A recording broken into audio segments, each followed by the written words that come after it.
Time to look at what's in the Sunday papers with Gwent Deputy Head Teacher Rajvi Glasbrook-Griffiths alongside the BBC's Stuart Hughes. Rajvi, would you like to kick off? Hello, good morning, Vaughan. I will. I have to say, we could have done the entire morning just on Simmons coming from the aids, which seem to be dominating all the papers. But I've chosen some stories which are off-centre, and those stories I'm very keen to not have sidelines. So we're starting with Lord Kenneth Baker, who was, of course, the Education Secretary under Margaret Thatcher. He has come out and said that he would like to see GCSEs axed over this year, over all the COVID muddle. Because of the different rates of COVID around the country, some children are missing far more school. Of course, we know in North West, the coronavirus rates are so high. So he's talking about it from an equity perspective. So he backs the Welsh Government position then? He does, exactly. And so it's quite interesting because we, of course, announced this last week that all exams will be cancelled and pupils will undertake a series of assessments. It's very interesting. It's obviously a move in Wales that has been very broadly welcomed by teachers and pupils. However, that's not to say there aren't still significant concerns for us in Wales about what those assessments will look like, and of course about tightening the variations in teacher assessment as well. So I think the absolute core of this story is ensuring equity and equality for our pupils and finding the best way forward. But it's very interesting for Lord Kenneth Baker to come out in support. Indeed. Stuart, I'm going to put you on the Dominic Cummings beat.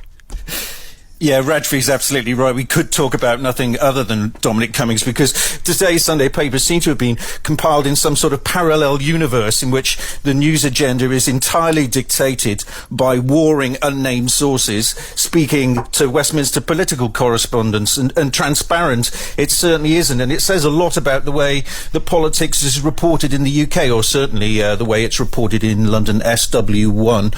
The three main broadsheets, the Sunday Times, the Telegraph, Observer, read rather like the first draft of the script for the second instalment of that film starring Benedict Cumberbatch about Brexit last year. Downing Street slams vicious and cowardly attacks on Simmons is the headline in the Sunday Telegraph, and the Observer goes with attacks on PM's ousted aide left new press chief in tears, that press chief being Allegra Stratton, who will be the new public face of the Westminster government. You know, in any normal year, Vaughan, one of the highlights of my Christmas holidays would be going to the new theatre in Cardiff and watching Mike Doyle and Gareth Thomas in pantomime. And it does seem like the departure of Lee Kane and Dominic Cummings, they've resigned just in time for make-up for the cancellation of the panto season with a political pantomime with a cast of larger-than-life characters. In the Sunday Times, Tim Shipman, writing with obvious relish, calls the whole affair 4 dinners and a political funeral. But there is a serious point. The public's trust in the Westminster government's handling of COVID was seriously undermined when Dominic Cummings went for that infamous drive around Barnard Castle in April. And the Observer says that Boris Johnson was too weak, too reliant on advisers to sack Dominic Cummings then. It's that issue, the question of leadership, that the Observer thinks that we should be focusing on, and I'm sure a lot of readers will agree too. What else have you seen, Rajvi? Yeah, very much flows from Stuart. So whilst they are playing tragicomic sort of games with politics, we've got the pandemic possibly doubling the demand for council houses. This is front page on the Observer, that the waiting list for council housing will almost double into 2 million figures by next year. Thousands are already facing threat of eviction, and they're using up their limited savings, cutting back on essentials.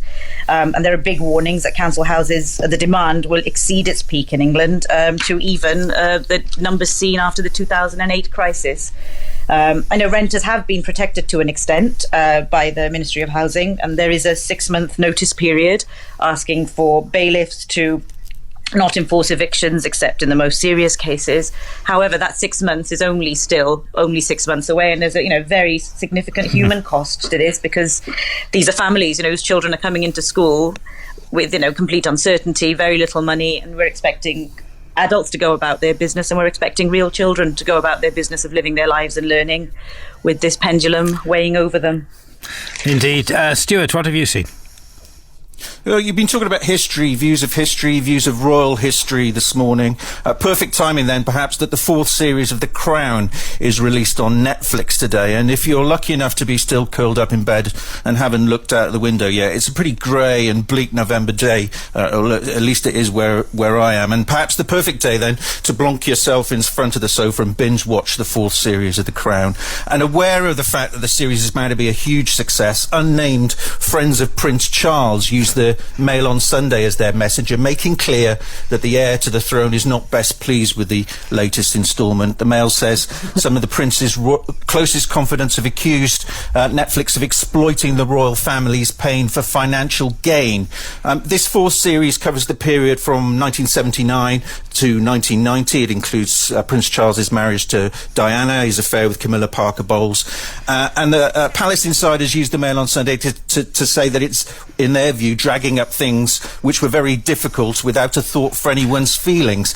I don't think for a moment those concerns are going to make the series any less popular, but it's perhaps bearing in mind that The Crown isn't a documentary. There have been occasions in the previous 3 series where that line between history and fact and fiction have become blurred, and royal biographer Sally Bedell-Smith tells the Mail on Sunday, viewers should not be fooled. This is Downton Abbey.